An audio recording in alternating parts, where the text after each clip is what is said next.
Okay, so this lesson is going to be on the Rolex band.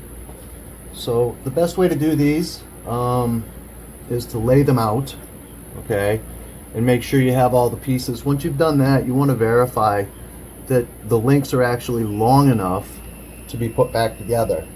And in this case, it's not, because we're not able to extend past the end cap with the links. So what we're going to have to do is flatten some wire and extend these. We'll use hard solder. Some people can use a laser welder if they have that, but for the purposes that we're doing with a torch, we're going to use hard solder to extend these with flattened out stock. You want to be careful that you're not using the centerpiece. You want to make sure that you actually have the end cap. And so what we're going to do here is we're going to clean out the old material from the end cap where the links used to be. Okay, we're going to use a cross burr and we're going to open that up. And one thing that's always very important to remember with these links is that they're very light, and so you want to use a bushy flame on these, because otherwise you can just melt them. Okay, on occasion you can use a very small sharp one, but usually you're going to use a broader flame so that you don't melt the whole piece. Okay, so let me make up some wire real quick and we'll get back to it.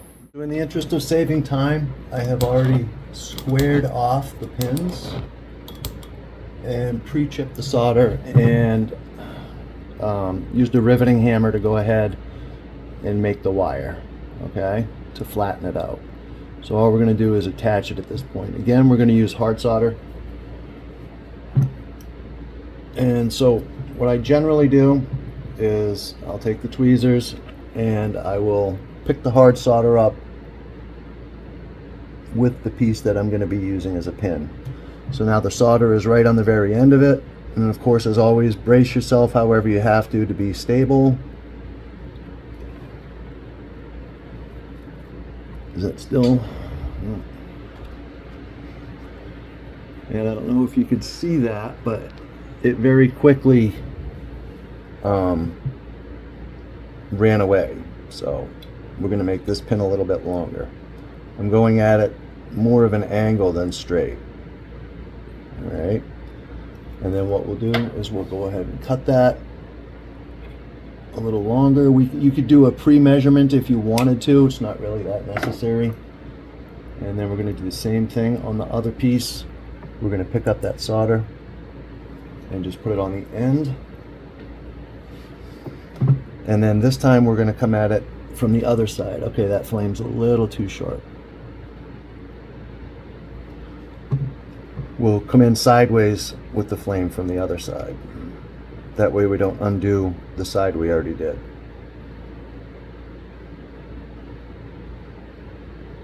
Wow.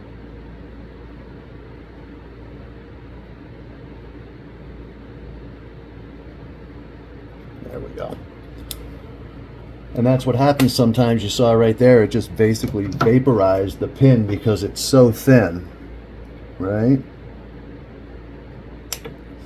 And now what I'm going to do is I'm going to go ahead and take this, and after it cools off, I'm not going to quench it because I don't want to anneal it, but after it cools off, what I'm going to do is I'm going to go ahead and I'm going to take that riveting hammer again, and I'm going to flatten out the material that's there. I'm not going to clean it off of there. I'm just going to flatten it out a bit, and that's going to make it a little bit harder, a little more durable, and then we're going to go ahead and put it together. So I went ahead and hammered it and everything. And I'll show you, I didn't take all the material off, just like I said. We're going to leave that on there because every little bit of strength that we can give this pin is going to be helpful, okay? It's not going to matter what it looks like because this is going to be inside where nobody's going to see it, and at least we've added some strength so that it doesn't break. So what we do is we're going to go ahead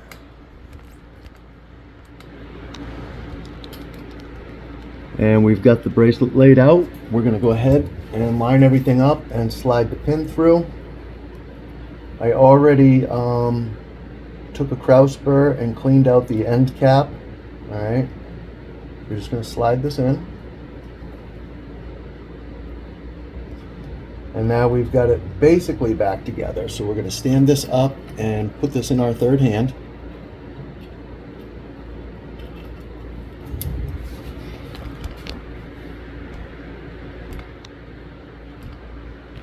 Now ideally, if you have a second, third hand that you can hold it with, that would be best.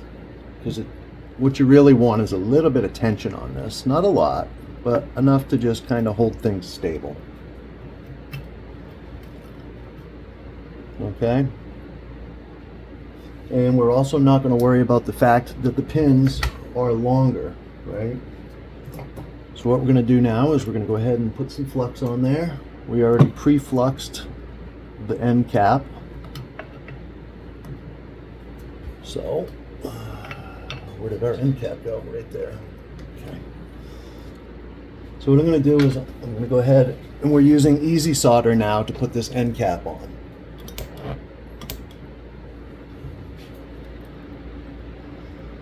So we'll go with a nice small flame to start with. Okay. And we're going to take our solder pick, we'll pick the pieces up. And instead of putting it right at the top, I'm actually going to put it kind of on the side a little bit of a ways down, closer to where it's actually going to be. Like so.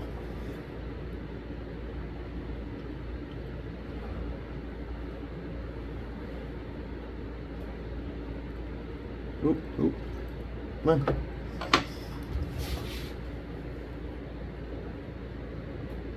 Where did it go?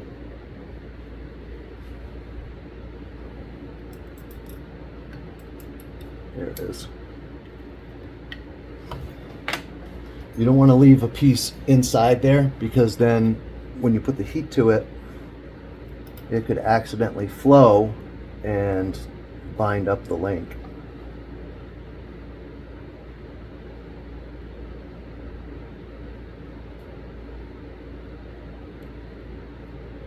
Nope, I went on the wrong spot. There we go. Okay. So now what we're going to do is we're going to put our end cap on.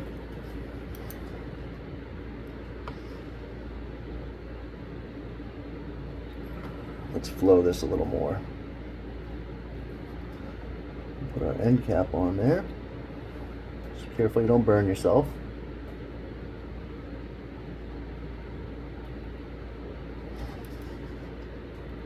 And I'm going to try and slide this down as far as we can get it. Sometimes you have to squeeze the wires a little bit together to get it to drop down. And sometimes they're stubborn, sometimes not.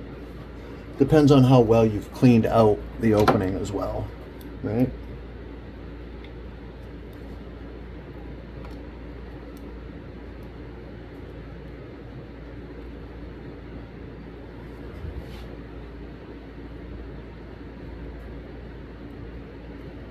There we go. All right. So we want to slide that down as low as we can get it. And then what we're going to do is we're not going to use a sharp flame this time. We're going to use a little bit more of a bushy flame so that we distribute the heat over all the pieces at the same time. Okay? Excuse me. And we'll use the tweezers to kind of hold it down snug.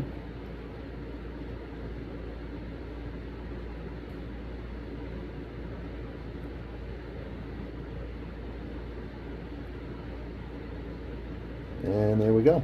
It took. Okay. Looks like it's a little bit leaning forward, but that's all right. We can bend it slightly afterwards. What's important is that it's together. So in just a second we'll clean it. So we've got it all back together. You can see we have a little extension of the pins here. So what we're going to do is we'll grind that off. All right. Now Rolexes have a lot of different finishes on them depending on what style, what model, so on and so forth. Some will have a brush finish, some will have a high polish finish. So it's really going to depend on the piece that you're working on. So in this instance, we have a high polished side. So the link that we did, we're going to go ahead and high polish that. All right.